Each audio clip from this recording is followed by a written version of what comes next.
जय जगन्नाथ मु दिवाकर दास आपण मानक प्रणाम करुच्ची। 12 राशि व्यक्ति विषय मान 4टी राशि बहुत शक्तिशाली अटंती। ता भितर प्रथम राशि होची बिच्छा राशि। बिच्छा राशि व्यक्ति विषय मान एमान शक्तिशाली एतिपय एमानक ऊपर आसुथिबा विपद को एमान निजे सामना करंती।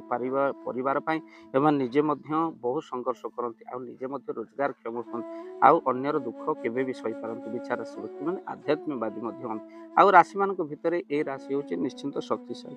तापर राशि होची सिंह राशि। सिंह राशि व्यक्ति माने बहुत धैर्यवान होता शक्तिशाली आत्मनिर्भरशील होता सहित अन्य सब उपकार करते आध्यात्मिकवादी होती आ सहित यही राशि मान भर सिंह राशि व्यक्ति बहुत शक्तिशाली भितर एम बहुत स्ट्रंग होता अनेक विपद एम आसे किंतु एम धैर्य धरती। यही सिंह राशि व्यक्ति से अन्यर स्नेह ममतार पड़ जाती बेले बेले विश्वासघातक शिकार हो किंतु बहुत से स्नेही अटंती। राशि हूँ मकर राशि। मकर राशि व्यक्ति से बहुत शक्तिशाली राशि मान भर मकर राशि बहुत स्ट्रंग होता से माने क्या पाखे मुंड नईवा चाहती ना आत्मस्वाभिमानी चरित्र हरवा चाहती आ बेले बेले जहाँ को भल पाती सहित जीवन दे दिखती किंतु एम बुझती ना अनेक तेणु से बहुत कष्ट पाते। राशि हूँ सर्वप्रथम राशि हूँ मेष राशि।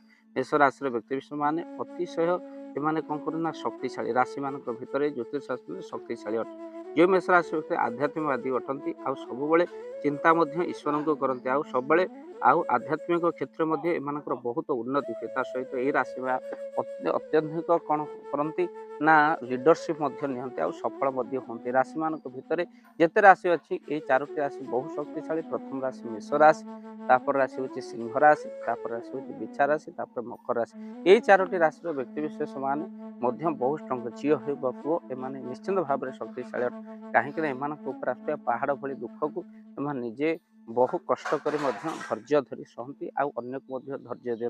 तेणु ये 4टी राशि व्यक्ति विषय मान अन्यर उपकार सहित मिशुवा लोक बहुत लाभवान बनती हेले स्वार्थ सरीगले बहुत लोक छाड़ी चली जाती जहाँ एम राशि चरित्र कौन ना एम सब कौन करती ना निष्ठा आ आत्मस्वाभिमानी अटंती।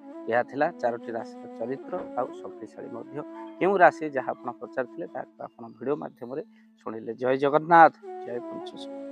जय जगन्नाथ। धन अर्जन धर्म करी धर्मे प्राप्त नरहरि। आपण को उपार्जित धन को जदि धर्म कार्य लगेगा चाहूँगी किसी असहाय असुस्थ व्यक्ति पाखे आम प्रतिदिन पहुँचू आउ किसी सहयोग करूँ जदि आपणकर से गुंडुची मूषा भली दान से कार्य लगे चाहूँगी स्क्रीन रे चली ए नंबर रे एबे कॉल करंतु आमे दबु आपन को फोन पे नंबर आपनकर जेतिकी समर्थ रही सामर्थ्य अनुसार आपण प्रदान करेंगे आपनकर अर्थ राशि एबे आपण जानी के आनंदित हेबे। गोटी एम्बुलेंस किणा जाइछि केवल रोगी सेवा पई जदि आपनकर किछि अर्थ से एम्बुलेंस पई आपण सहयोग करिबा पई चाहंती तो एबे कॉल करंतु एही नंबर रे। आपन को अशेष धन्यवाद। जय जगन्नाथ।